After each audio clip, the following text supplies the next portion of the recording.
우리 부모님들이 가지고 있는 11번째 착각. 우리 아들은 윙포워드가 될 거야, 미드필더가 될 거야 입니다. Okay, let's go. 유럽에서는 초등학교 시기 최대한 다양한 포지션을 경험하게 하라고 합니다. 그들의 매뉴얼은 이렇게 말합니다. 어린 선수들은 다양한 포지션을 경험해야 한다. 어떤 포지션으로 성장할지 모르기 때문에 그런 걸까요? 맞는 말입니다. 윙으로 시작돼 미드필더가 된 선수, 포워드로 시작해 수비를 하는 선수, 미드로 시작해 포워드가 된 선수 아주 많습니다. 많은 사례들을 들어봤습니다. 하지만 나중에 윙이 될 게 확실한 우리 아이에게는 맞지 않는 말입니다. 그렇게 굳게 믿고 있습니다. 지금부터라도 윙 포워드 한 길을 파야 경쟁력이 있어 보입니다. 경쟁력을 갖추기 위해 축구 한 길만 파고 그 중에서도 윙 포워드, 미드필더, 공격 등 한 포지션의 길만 묵묵히 걷고 계신가요? 저의 유소년 스타, 프로, 월클, 결정적 차이는 이것입니다. 영상을 확인해주세요. 어렸을 때 선수들의 포지션이 성인이 됐을 때 바뀔 확률이 높다는 뻔한 이야기가 아닙니다. 보고 오셨나요? 이 영상을 보고 오신 부모님들, 그런데 아직도 우리 아이는 한 포지션으로 갈 거라는 100%의 믿음이 있는 부모님들, 교육관이 확고한 한국의 부모님들을 설득하기 위해 조금은 다른 시각을 제시하겠습니다. 달리기가 빠릅니다. 엄마 아빠가 둘 다 달리기가 빨랐고 키는 크지 않습니다. 누가 봐도 윙의 자질이고 바뀌어봤자 윙백 혹은 아구에로 같은 공격수입니다. 하지만 유럽에서는 이런 선수에게조차 다양한 포지션을 경험하게 하라고 합니다. 전형적인 9번이 될 일이 없고 중앙 수비가 될 일이 없는데 그 역할을 시킵니다. 0.01%의 확률로 유전자 돌연변이가 생겨 키가 갑자기 커지고 속도가 줄어드는 때를 대비해서일까요? 대체 왜 이러는 걸까요? U8, U9의 경기를 보면 답이 보입니다. U8, U9의 경기장은 좁습니다. 치고 나갈 공간이 없고 경기장을 크게 사용할 수가 없습니다. 하지만 반대로 체력만 받쳐준다면 수비에서부터 드리블에 골을 넣을 수 있는 크기입니다. 특히 U8 때는 우리 편 골대부터 드리블에 상대편 골대에 골을 넣는다고 해도 제쳐야 하는 수비들의 숫자가 적고 수비수의 능력도 떨어집니다.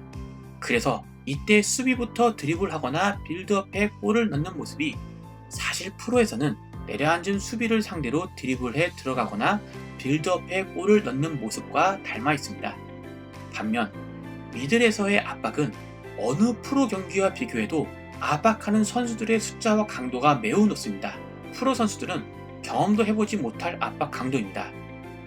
5걸음이면 모든 선수들이 가운데 모일 수 있습니다. 한편 U8의 윙이 받는 압박은 어떤가요? 사이드라인이 막혀있다는 점을 빼면 압박 강도는 프로들의 미들에서의 압박 강도와 비슷합니다. 쉽게 3면이 둘러싸입니다. 그리고 U8의 윙은 대부분 골잡이와 윙백의 역할을 함께 수행합니다. 11대 11이 아닌 7대 7, 6대 6, 5대 5, 4대 4의 스몰 사이디드 경기는 축구와 닮아는 있지만 축구와 같지는 않습니다. 그리고 그 차이를 줄이는 가장 좋은 방법이 여러 포지션에서 뛰게 하는 겁니다. 어렸을 때 다양한 포지션을 경험하는 게 중요한 또 다른 이유가 있습니다. 바로 용량 초과입니다. 우리는 모두 무언가를 배운 경험을 해봤습니다. 군대에서 축구한 이야기를 한번 해보겠습니다.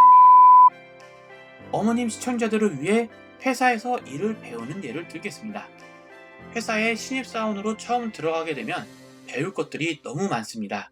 뭐부터 시작해야 할지도 모릅니다. 혹은 1인병 때는 배울 게 참 많습니다. 그런데 시간이 지나면 점점 익숙해집니다. 그리고 배우는 양은 줄어들고 내가 머리를 써 무언가를 배우기보다는 익숙한 일들을 자동으로 하게 되는 시간이 업무의 대부분을 채웁니다. 이게 하나의 포지션을 어렸을 때부터 익힐 때 나타나는 현상입니다. 그런데 인사이동으로 다른 부서에 가면 어떨까요? 호병이었는데 갑자기 운전병이 되면 어떨까요? 상상하기도 싫으시죠? 그때부터 우리는 처음부터 다시 배워야 합니다. 그런데 처음부터 다시 배우는 게 문제가 아니죠. 이제 배울 건 끝났다고 생각했는데 배우고 공부해야 하는 양이 갑자기 늘어납니다. 꿈에서도 이런 상황은 겪고 싶지 않습니다. 그런데 이렇게 운전병이 된 포병 혹은 전략팀에 있던 인사과 직원은 어떤가요? 두 부서의 일을 모두 이해하고 필요할 때 다른 부서의 일을 할 수 있는 사람이 되어 있습니다. 한 분야에 대한 전문성이 떨어질 것 같다고요? 걱정하지 마세요. 군대는 2년 혹은 요즘은 1년 6개월이지만 우리 아이는 10년은 넘게 축구를 해야 합니다. 이때는 베이스를 넓혀주는 게 훨씬 중요합니다. 그래서 이렇게 운전병이 된 포병 혹은 전략팀에 있던 인사과 직원은 어떤가요? 두 부서의 일을 모두 이해하고 필요할 때 다른 부서의 일을 할 수 있는 사람이 되어 있습니다. 양쪽의 시각에서 일을 하기 시작하면 더 효율적으로 일을 할 수 있습니다. 그리고 전략팀과 인사팀 사이에서 애매하게 걸쳐있는 일들을 모두 볼 수 있어 균형 잡힌 눈으로 새로운 해결책을 가지고 오는 직원이 될 수도 있습니다. 그런데 이것도 모두 한 번쯤은 들어본 이야기시죠? 우리 부모님들과 코치님들을 아직 설득시키지는 못한 이야기이죠. 다시 용량 초과로 돌아가 보겠습니다. 배우는 양, 그 자체에 집중해야 합니다. 누구나 배움이 어느 정도 차면 머리에 더 이상 들어가지 않습니다. 하지만 머리가 꽉 찬 건 사실 아닙니다. 용량 초과는 아니었습니다. 그럼 뭐가 문제일까요? 머리가 긴장 모드에서 편안하고 익숙한 모드로 바뀌어버린 겁니다. 그럼 이때부터는 그냥 몸이 가는 대로 자동으로 움직입니다. 그런데 이때 포지션을 바꾸면 어떻게 될까요? 우리 머리는 다시 긴장합니다. 새로운 걸 받아들이기 위해 신경이 곤두섭니다. 우리 아이에게 적용시켜 보겠습니다. 윙의 역할만 계속하게 되면 우리 아이의 머리는 처음 한두 달 열심히 돌아가지만 그 후에는 새로운 변화가 있기 전까지 자동 업무 모드로 바뀝니다. 하지만 수비, 윙, 미드, 공격을 한두 달 사이로 계속 바꾸면 어떻게 될까요? 포병 익숙해질만 하면 운전병 했다가 운전병 익숙할만 하다 하니까 행정병으로 가래. 행정병 또 할만 하니까 이제는 보병으로 가는 거예요. 사병들 이렇게 하라고 하면 난리 납니다. 그런데 이렇게 하는 사람들이 있습니다. 누구죠? 바로 장교들입니다. 그들은 군대에 대해 많이 배우기도 했지만 엘리트로 성장하기 위해 계속 보직을 바꿉니다. 다양한 걸 경험하는 이유도 있지만 익숙한 일만 계속하지 말고 공부하는 머리 긴장한 상태를 계속 유지하기 위함입니다. 우리 아이도 병장 전역시키면 안 됩니다. 대위까지는 가야죠. 유럽에서 포지션을 계속 바꾸는 데는 다 이유가 있는 겁니다. 그냥 애들 재밌게 축구하라고 하는 게 아니에요. 우리 아이 3개월마다 다른 운동 시켜달라고 하죠. 왜 그럴까요? 더 이상 새로운 게 없고 이제는 뭐 좀 아는 것 같으니까 다른 거 하고 싶은 겁니다. 아이들은 의외로 배우고 싶어 합니다. 새로운 걸 할 때 신나합니다. 축구 안에서도 새로운 걸 할 때 처음에는 싫어할 수도 있지만 그들의 몸은 이미 새로운 걸 배우기 위해 바뀌어 있습니다. 그래서 선수를 위한다면 다양한 포지션을 경험하게 해야 합니다. 포지션을 바꿔가며 베이스를 넓히고 다시 쌓고를 계속 반복하게 해야 합니다.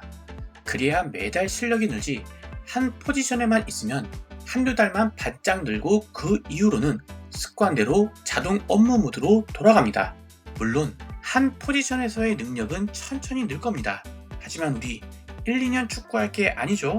3년, 4년 지났을 때 우리 팀에 더 큰 역할을 할 수 있는 선수로 성장하게 됩니다. 오늘은 여기까지 하겠습니다. 행복 축구하세요.